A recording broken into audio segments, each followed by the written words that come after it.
good morning, good afternoon, good evening. Ang ganda po ng weather, tingnan nyo. Nagbabadya na ang winter. Kumusta na po kayong lahat? Punta tayo doon sa balcony. Kasi po ang ganda-ganda talaga ng weather ngayon.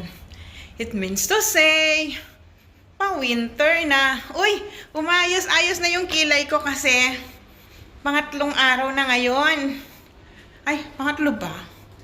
Martes, Merkules. Opo, kaya ayan. Punta tayo sa labas, guys.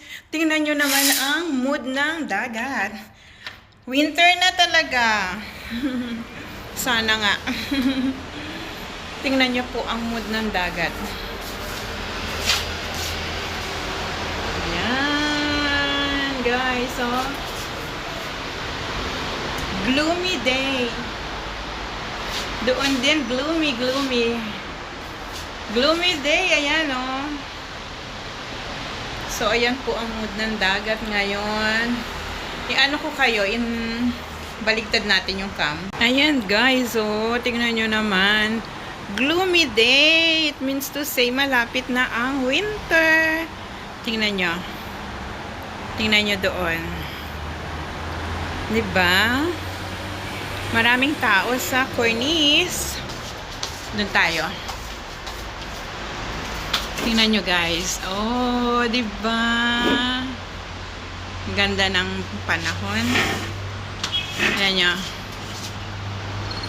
And it's Thursday. Weekend na po kasi bukas dito. Start na ng weekend sa mga batang nag-aaral. Tingnan nyo. Daming tao doon, no? Sarap nang maggala-gala sa baba. Yayain kong alaga ko mamaya para gumala. Ayan po, oh, di ba? Nag-i-start na silang magtanim ng mga bulaklak kasi ano na, malamig na. So, ayan. Tingnan nyo, guys. Ang pong mag-isa, nakakainip din. Kasi nagtatrabaho yung mga amo ko, tapos yung mga bata nasa school pa.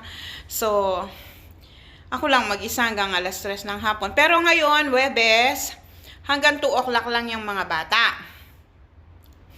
Tapos si nanay ko, tatay ko, dadating ng mga 3 o'clock. O minsan sabay na rin sila. Pero ang tatay ko, work from home, ngayon umalis siya. Next week niyan, wala lahat sila totally, the whole day. Umayos na yung kilay ko kasi pangatlong araw na. Masakit pala ang magpa-microblading. Kasi parang sabi nga ng pinsan ko, parang tattoo yan, te, tsaka yung kapatid ko. Tinusok-tusok, ganun. Pero okay lang, carry pa. Sabi ko, ay, ganun pala yung nagpapatato. Yung ganun pala yung ano, yung feeling na nagpapatato. Kasi karayom nga na maliliit na ginaganon-ganon sa ano mo. Pero hindi naman masakit. Sabi nga nung nag-ano sa akin ng kaibigan ko, masakit. Sabi ko, hindi. Yung parang pag ano ka lang ng injection na bibiglain ka, ganun lang. Wala pa akong ngipin, naiinis ako, hindi na yata matatapos bagong Pasko na. Maingay po ang washing ko, sinarado ko na nga yung aking, ang aking pintuan doon. Doon nga tayo pumunta. Minsan nakakainip din. Ang kaso, hindi ka naman pwedeng magkanta-kanta, lalo na sa YouTube, makaka-copyright ka, di po ba? Kaya, ayan, diyan na lang. Mamayang hapon, yayayain ko nga itong si Walido na maggala-gala kami sa baba. Kung magandang ganito ang panahon. Yan.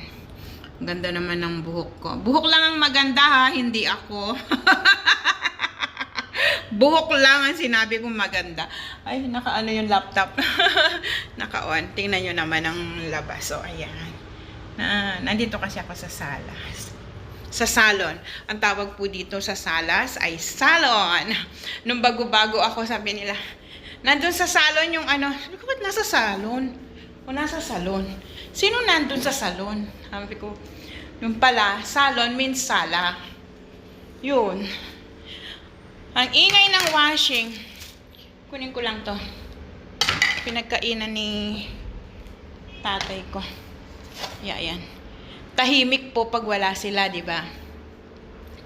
Kaya lang ako nag-renew ng kontrata ulit. Kasi nga, unang-una, kabaitan. Sa kabaitan, wala akong masabi sa pagkain, sa lahat. Tapos, yung mga bata, wala, maghapon, Huwebes, hanggang Huwebes, wala, may pasok. Tapos, pag Biyernes, dito kami sa bahay, pero walang luto, kakain sa labas, o minsan, mag-order si nanay. Tapos, Sabado, pupunta naman kami doon sa nanay, doon kami kakain. Linggo, anything goes, kung ano yung mga sobra namin, yun ang kinakain ng mga bata. Si nanay at si tatay, minsan si tatay ko nandun sa mga magulang niya kasi nandito na yung magulang ng tatay ko dahil nga may kaguluhan doon sa bansa nila, umuwi sila dito. Pero nakabukod sila ng bahay. Before dito sila, medyo na-stress ako noon kasi ang dami nila, 4. O yun, siguro napansin na nanay ko yun na wala, hindi naman ako nag-aano, siyempre trabaho ko pa rin yun, pero nung medyo sabi ko hindi ko na gusto itong ganito kasi pagod na naman ako. Sabi kong ganon. Kung sana walang pasok, yung may pasok, sabi ko. Yun. Tapos, inuupahan sila ngayon. May sarili na silang inuupahan. Ganon. So, ayan. Minsan nandun si tatay ko. Ganon. Minsan, doon naman sa mga kaibigan. O kaya sa kapatid niya doon sa Rasal Kaima. Ay, Alcuin. Umalcuin yun. Gustong-gusto ko talaga yung buhok ko, guys. Kasi ito talaga yung buhok na gusto ko. Kumusta na po kayong lahat? Ay, sana. Kasi alam ko, nag-seeds rain sila. So, talagang uulan po. Pero ngayon, hindi pa dito bumabagsak dito sa amin. Sa Abu Dhabi, umuulan. Sa Dubai din yata, umuulan. Pero dito sa Hajman, gloomy pa. Yeah, medyo gloomy pa. Hindi ako makapunta doon sa kasi ang ingay ng washing. Hindi naman po pala masyadong halata yung aking walang ngipin. Malapit na po ang undas. Ang bilis ng araw, parang kailan lang. January 1. Tapos ngayon, magno-November na. Sa susunod na linggo. And then, Pasko na. 4 years na po akong hindi umuwi ng anak ko, ng kapatid ko. So, nakakamiss ang Pilipinas. Kaya lang, syempre, may mga bagay pa tayong dapat tapusin. Kaya, tiis-tiis ganda muna dito. Ay, ganun. Tiis-tiis muna. Yun. Hindi naman tiis ganda. Wala naman kasi akong ganda. Kaya, ayan. Okay lang naman dito po. At least araw-araw nakakausap ko naman ng mga anak ko, mga apo ko. Oy, Jayden po, hindi na niya ako naalala. Siguro busy sa eskwelahan. Sandali lang po ha, ang inang washing, patayin ko muna. Hintayin nating mamatay o mag-off. Labas tayo ulit guys, umulan. Dito tayo sa balcony, umuulan.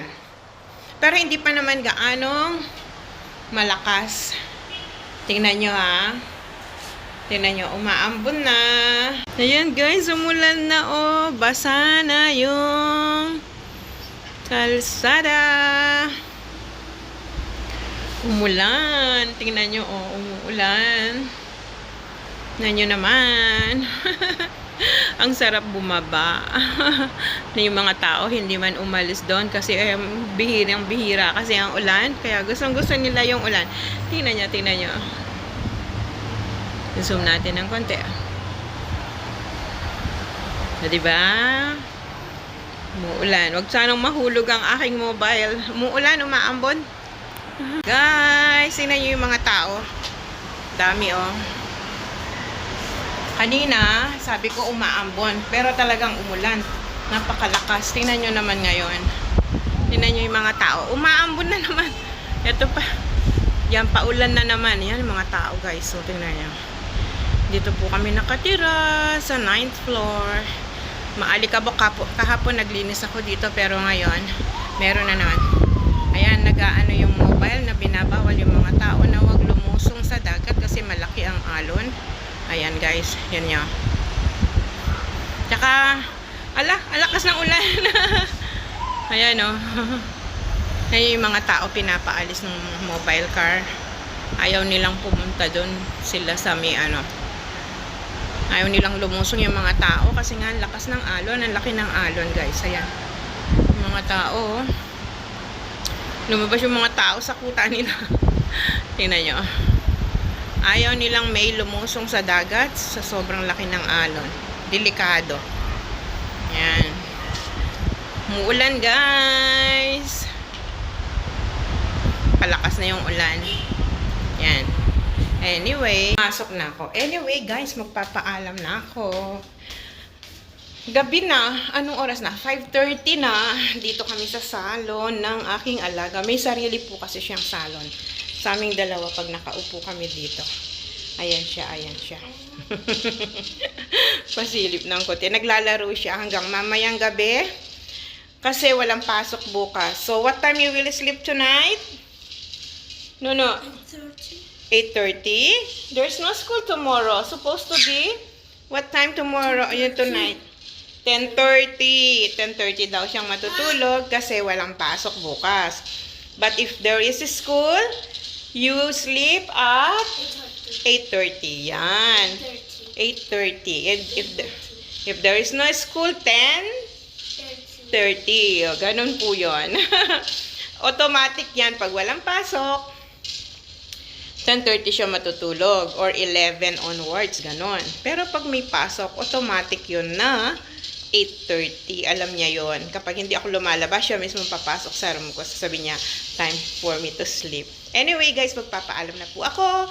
Maraming salamat. Weekend. Di kami maagang magigising. Walang luto tomorrow. Maybe gagala kasi maganda na po ang weather. Winter na talaga. Bye. Shout out to anyone. Kelsey Pudong. And Juanito, miss you all. Bye-bye. God bless.